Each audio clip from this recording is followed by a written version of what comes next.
जौहरी ही हीरे को पहचान सकता है और गुरु एक योग्य शिष्य को। किंतु उसके लिए तो मुझे उस बालक से मिलना होगा, उसे परखना होगा। कहाँ मिलेगा वो मुझे? सुकर क्षेत्र दिशा की ओर जाइए, वहीं उस अद्भुत बालक का जन्म हुआ है। यदि ये वही सुपात्र शिष्य हुआ जिसे मैं ढूंढ रहा हूं, तो आप दोनों स्वयं प्रभु महादेव और माता पार्वती बनकर मेरे जीवन के उद्देश्य की दिशा दिखाने आए।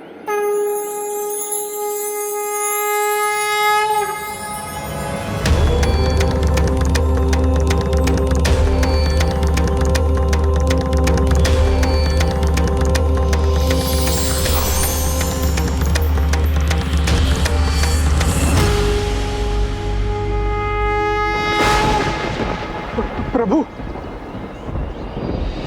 माता, आप दोनों मेरे सामने थे, लेकिन मैं समझ नहीं सका। लेकिन अभी जान गया हूं प्रभु, आप दोनों ने मेरे पे कृपा की। अब मैं तनिक भी विलंब नहीं करूंगा और इसी क्षण सुकुर क्षेत्र की दिशा में जाकर उस बालक को ढूंढकर अपना शिष्य बनाऊंगा। हे प्रभु। तुम्हें बहुत भूख लगी होगी ना बेटा? हाँ माँ, मुझे बहुत भूख लगी है। ठीक है, मैं लकड़ी ले आकर तेरे लिए कुछ पका देती हूँ। माँ, लकड़ी मैं ले आता हूँ।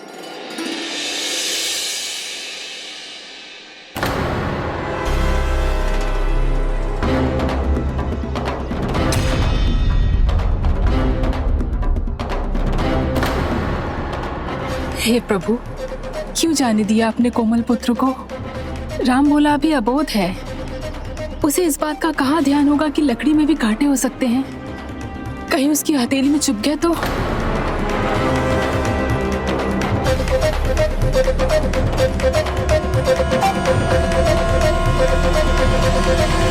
रुको, रुको पुत्र।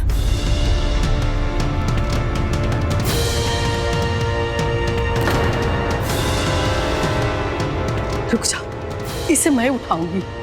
तुम्हें कांटों की चुभन का आभास नहीं होने दूंगी।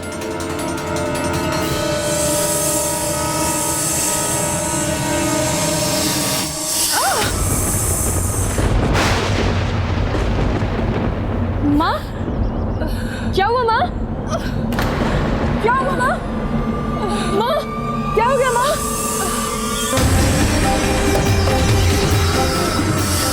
सांप, लगता है इसी दुष्ट सांप ने माँ को डसा है। माँ, माँ आप चिंता मत कीजिए, आपको कुछ भी नहीं होगा माँ। मैं अभी किसी को सहायता के लिए बुलाता हूँ, कोई अवश्य आएगा। कोई है? कोई मेरी सहायता करो। देखो ना माँ को क्या हो रहा है। कोई मेरी सहायता करो। कोई है? कोई नहीं सुन रहा। अब मैं मेरी माँ की रक्षा कैसे करूँ? पुत्र मेरे पास आओ पुत्र। माँ, मेरे पास अब कुछ ही समय बचा है। ईश्वर को यही मंजूर है। तुम इसे रोकने का प्रयास मत करो पुत्र। नहीं माँ, आपको कुछ नहीं होगा। मैं आपको कुछ नहीं होने दूंगा। मैं किसी को सहायता के लिए बुलाता हूँ, कोई अवश्य आएगा। कोई है? भीमा काका द्वार खोलिए ना। भीमा काका, देखिए ना माँ को क्या हो गया। भीमा काका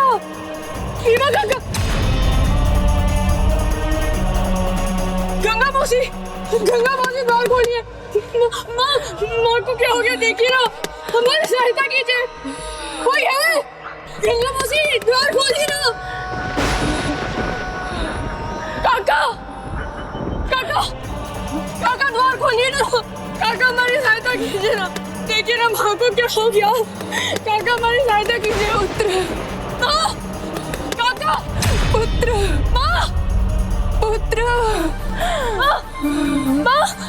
माँ, आपको कुछ नहीं होगा माँ। तुम्हें चिंता मत करो पुत्र, मेरा बस कहा याद रखना। नहीं माँ, तुम मेरी चिंता मत नहीं माँ, आप मुझे छोड़ के नहीं जा सकती।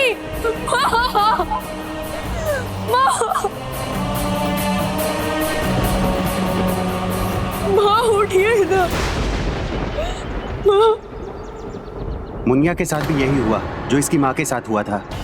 अब जो माँ के लिए अशुभ है वो मुनिया के लिए तो होगा ही ना। हाँ, मुनिया को भी मार ही डाला इसने, इसका तो साया भी नहीं पड़ना चाहिए। नहीं नहीं, मैंने मेरी माँ को नहीं मारा।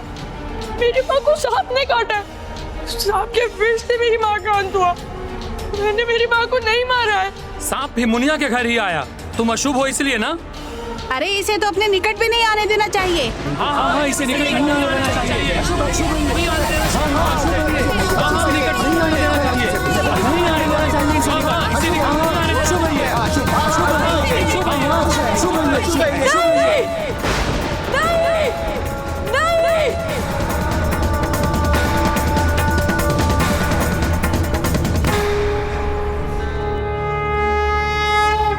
मेरी माँ ने कहा है, जिसका कोई नहीं होता उसके साथ स्वयं भगवान होते हैं।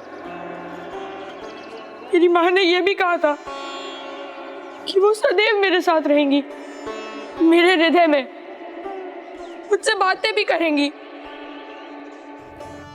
सत्य है स्वामी, कलयुग अपनी चरम की ओर बढ़ रहा है। सहानुभूति के स्थान पर सभी राम बोला का उपहास कर रहे हैं। इस घोर कलयुग में ये कैसा पतन है धर्म का। हाँ देवी, इसीलिए इस युग में जो धर्म का अनुसरण करेगा उसे अकेले अनेकों कठिनाइयों का सामना करना पड़ेगा। फिर जो अंगारों पर चलकर आगे बढ़ेंगे, जो कष्टों की अग्नि में तपेंगे, वही निखर कर कुंदन बनेंगे और महानता को प्राप्त होंगे। इसीलिए ना तो मैं अकेला हूँ और ना ही अशुभ। ना तो मैं अकेला हूँ और ना ही अशुभ। मुनिया उसका अंतिम सहारा थी, आज वो भी चली गई। अब तो सर्वथा अकेला रह गया है वो। बड़े दुख की बात है, किंतु उससे भी अधिक दुख की बात यह होगी यदि भैया उसे यहाँ ले आए और भैया को कुछ हो गया तो। इसी वजह से तो पूरा गांव उसको अपने नजदीक नहीं आने देता है। मेरे पुत्र पर महादेव और माता पार्वती की कृपा है। स्मरण रहे स्वामी, अशुभ नहीं है मेरा पुत्र। मृत्यु से पहले मेरी तुलसी के ये अंतिम शब्द थे, अशुभ नहीं है मेरा बेटा। ईश्वर की कृपा है उस पर। दूर से ही उसकी सहायता कर दीजिए। मुनिया के अंतिम संस्कार के लिए धन भेज दीजिए। और प्रभु की कृपा तो उस पर है ही, तो प्रभु उसका ध्यान रखेंगे और हमें भी ज्ञात हो जाएगा कि भाभी माँ के शब्द सत्य थे या मिथ्या। तो अनाथ हो जाने पर भी रामबोला को पिता का आश्रय नहीं मिला? नहीं, पिता आत्माराम ने जो निर्णय लिया था उस पर वो अटल थे। फिर क्या हुआ प्रभु? अब वो बालक पूर्ण रूप से अकेला था।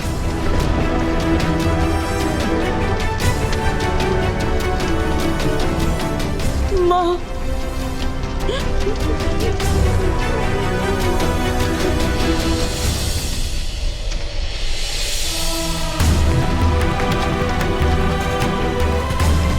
मैं तुम्हारे सामने रहूं या न रहूं, पर तुम्हारे हृदय में सदा रहूंगी। मैं वहीं से तुमसे बातें करूंगी, तब तुम्हें तुम्हारे हृदय की भाषा समझ आने लगेगी।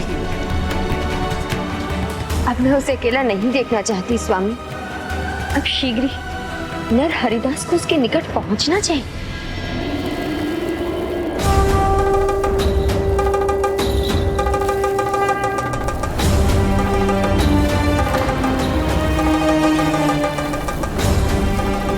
क्या हो गया? आप लोग रुक क्यों गए? कोई आगे क्यों नहीं जा रहा है? गुरु महाराज, ऐसे तूफान में पर्वत शिखर की ओर जाना उचित नहीं है। इसीलिए हम तूफान के रुकने की प्रतीक्षा कर रहे हैं। उचित होगा कि आप भी हमारे साथ यहीं रुक जाइए।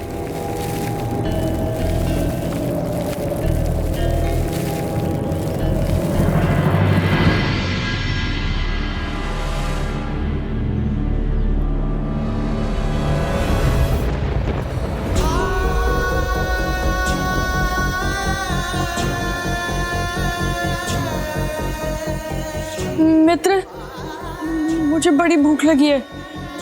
क्या मुझे एक काम मिल सकता है? माँ ने कहा है कि राम बोला से दूर रहो। चलो मित्रों।